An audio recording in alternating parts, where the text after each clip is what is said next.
Good evening, everybody. I'm your host with the nose, Winner the Spinner, and welcome to Wheel of Fakemon, where every time we invite one contestant to spin the wheel and see what random Pokemon they have to draw. There are 6 different wheels for the contestants to spin. The first one decides if the Pokemon is a mono or dual type, which influences how many times you have to spin the second wheel, deciding the types of this Fakemon. The third wheel picks what body type it shall get. Is it a quadruped? Or perhaps it has 4 sets of wings? Maybe it even has multiple bodies. Who can tell? Well, the wheel, of course! The fourth wheel binds you to a mandatory color that you must include somewhere in your design, preferably prominently. No cheating after all. The fifth wheel picks a personality for it. Is it as smart as a Numel or as heroic as a Gengar? Spin to find out. Then the final one can really throw a wrench in your plans, as you are forced to abide to an important aspect of one of the species, or the object on the wheel. Now, let's meet our contestants, shall we? With the Wheel of Contestants! You know what to say, folks. Spin the wheel!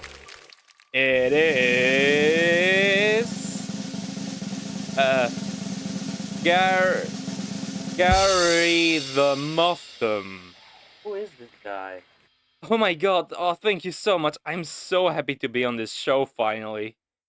Right.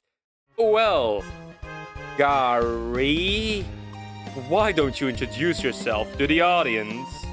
Hello everybody, I'm Gary the Motham, and I make YouTube videos and draw Fakemon. Oh, and you should really like and subscribe to my videos. I put a lot of effort into them. Oh, also, I'm such a huge fan of you, Mr. Winda. It's Mr. Spinner to you. Anywho, you know what awaits you. Spin the wheel!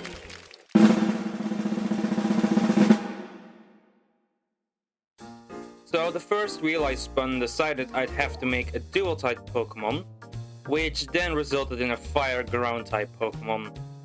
When I spun the wheel of bodies, the wheel decided I'd have to make a bipedal Pokemon with a tail. So I was thinking something like Groundon at the moment. Then the fourth wheel told me to bugger off and gave me the color green. So the wheel of personalities gave me timid, which I can definitely work with. And then luckily the wheel of species gave me a lizard, which I can maybe use to justify the green? I don't know, but it's kind of what I had in mind already. In the end, I think I came up with a perfect concept for this Pokemon. I'm gonna draw a Galapagos iguana. When they're going to lay their eggs, they travel up a volcano, just to descend deep into it, where they finally lay their eggs. The heat of the volcano helps the eggs incubate thanks to the temperature inside. This inspiration would also explain the green on the design.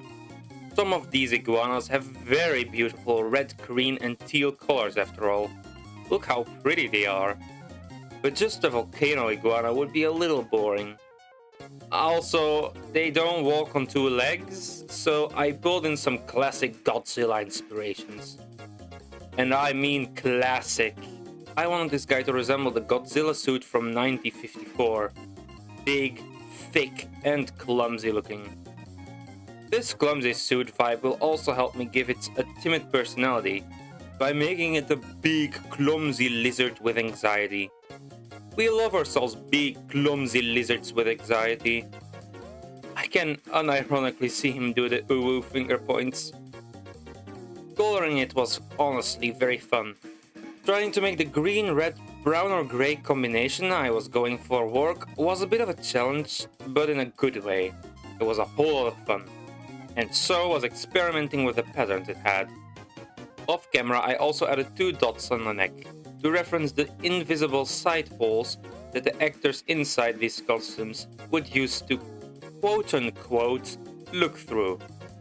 Well, they honestly couldn't see a thing regardless.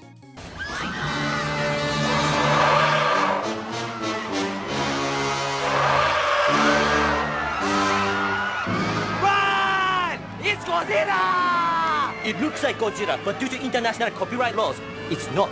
Still, we should run like it is Godzilla! Though it isn't.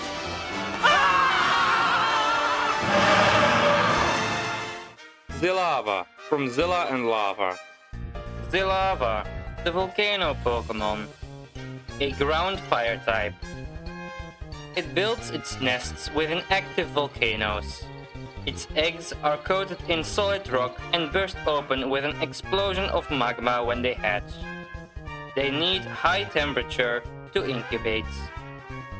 Together they scare off competitors like Tyranitar and Duraludon. When it gets nervous, which happens often, it stomps the ground with such force that magma erupts from it.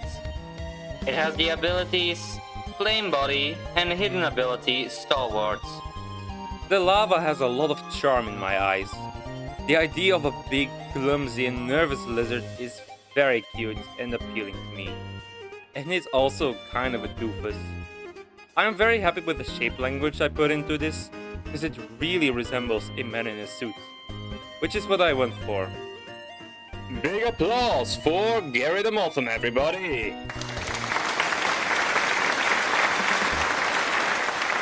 Well then, lovely people, that was an amazing first Pokemon.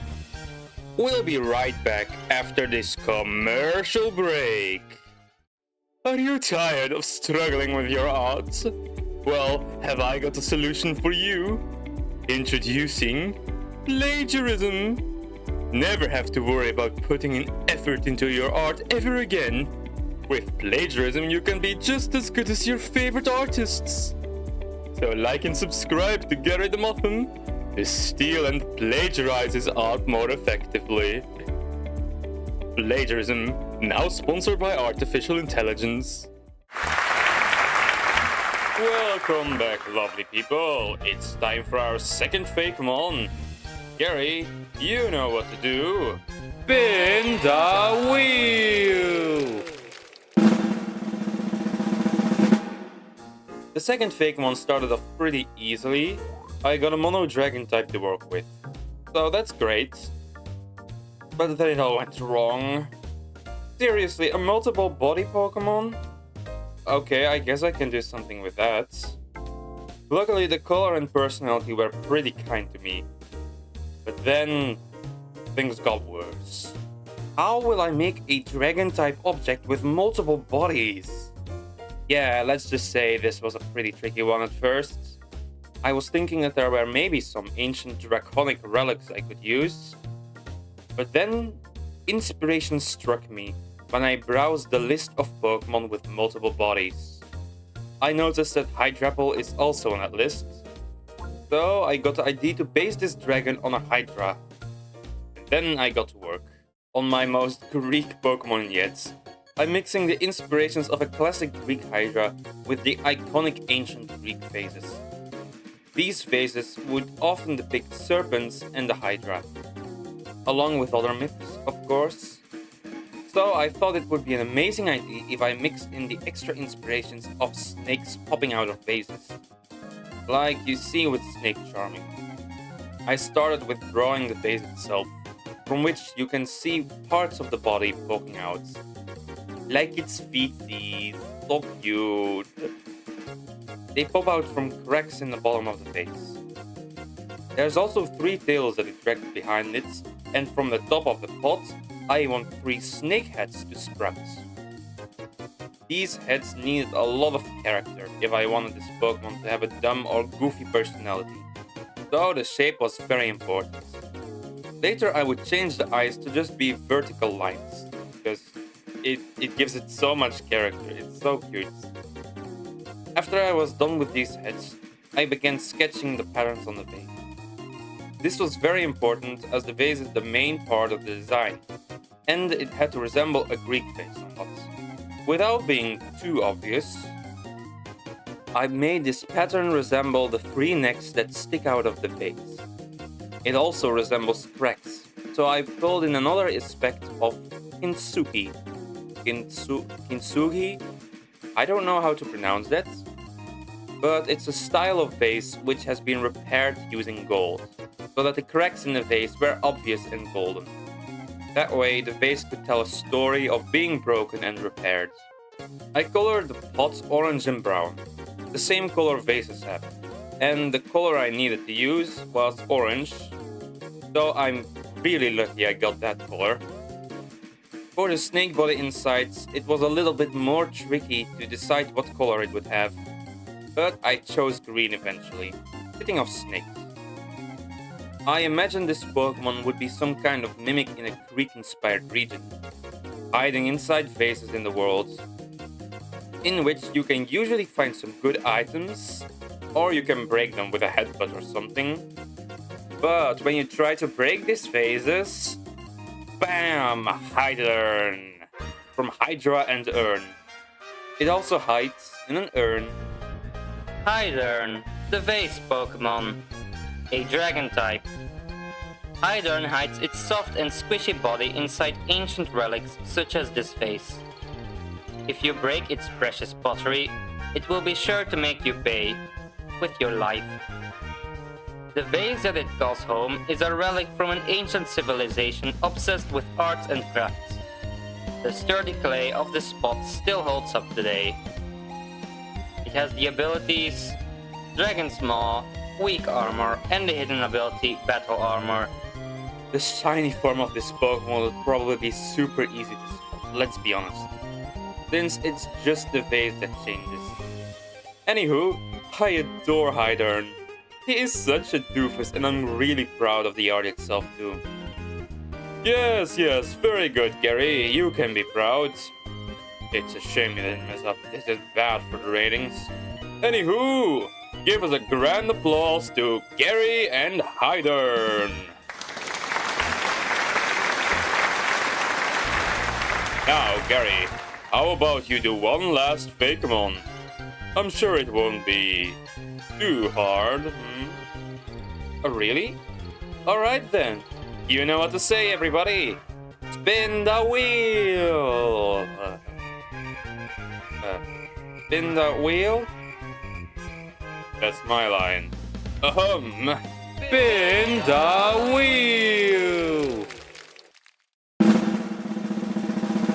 The final Pokemon started off interesting. A dual type Pokemon with the normal type, but also a repeat ground type. Which wouldn't be the last of my troubles. The body type was quadruped, which on its own wasn't that bad, and neither was the color black. But then for its personality, I got evil, which together with the color black makes me think more of a dark type than a normal type. But that wasn't even the worst of it. When I spun the wheel of species, it spun, and it spun. And then it landed on a bed? How am I gonna make a quadrupedal ground type bed? Whoopsie. Seems like you got really unlucky. What a shame. Now, Gary, are you ready to draw? Or do you forfeit?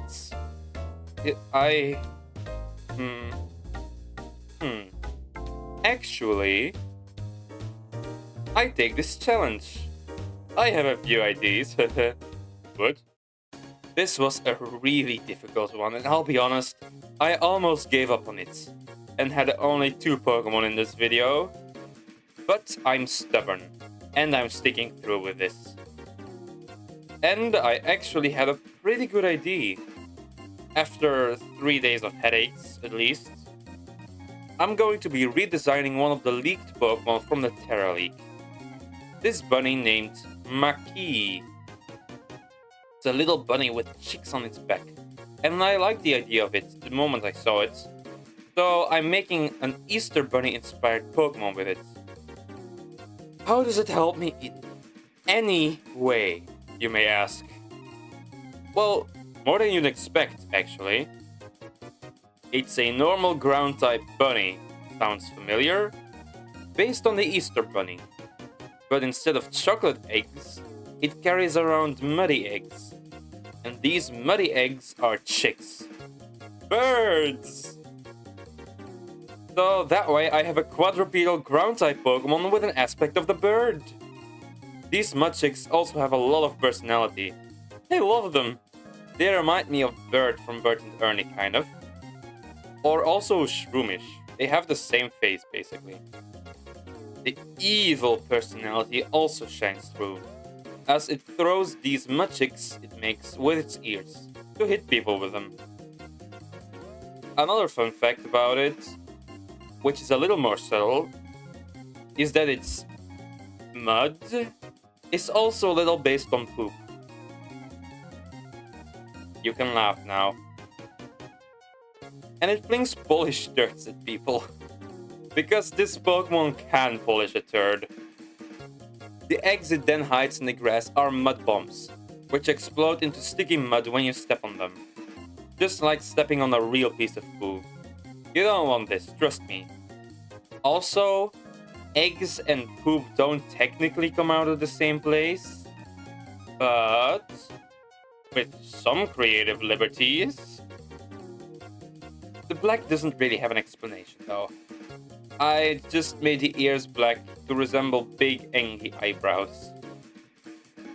Other than that, there's no real reason for it to be black on its ears or its back fur, but it's fine, it works.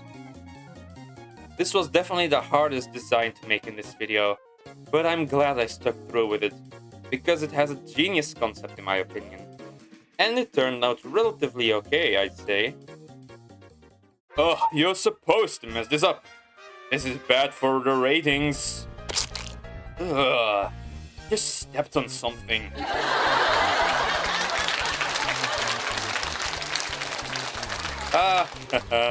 Oh, say hello to Bunbomb. From Bunny, Bomb, and also... someone's buns can refer to someone's butt cheeks. Let's just say that. Bunbomb, the mud ball Pokemon. A ground normal type. It polishes balls of mud just so it can throw them at random people with its ears. It's aided in this process by two Mudchiks that accompany it. This Pokemon hides mud bombs in people's gardens. If you step on one, it explodes in a wave of oozing sludge. They are massive pests. It has the ability Pick Up, Prankster, and the hidden ability Sticky Hold. It's not my favorite design in this video, but I'm still very proud that I somehow managed to complete this challenge with flying colors. You sure did, Gary. You sure did. And your toilet humor somehow skyrocketed the ratings. So I'd say this episode of Wheel of Fakemon was a success. Congratulations on defeating the challenge, contestants. You did great. Yes, awesome. Do I get a reward now? A 20% off coupon for Uncle Bob's. Congratulations. Only in Galar? Correct. Now go. Leave. Bye. Right. Have another wonderful day, everybody. I've been Gary the Muffin. Gotta catch me later. Thank goodness he's gone. Well, there you had it, lovely people. Be sure to tune in to the next episode. And to the people at home, remember to like and subscribe. And... spin the wheel!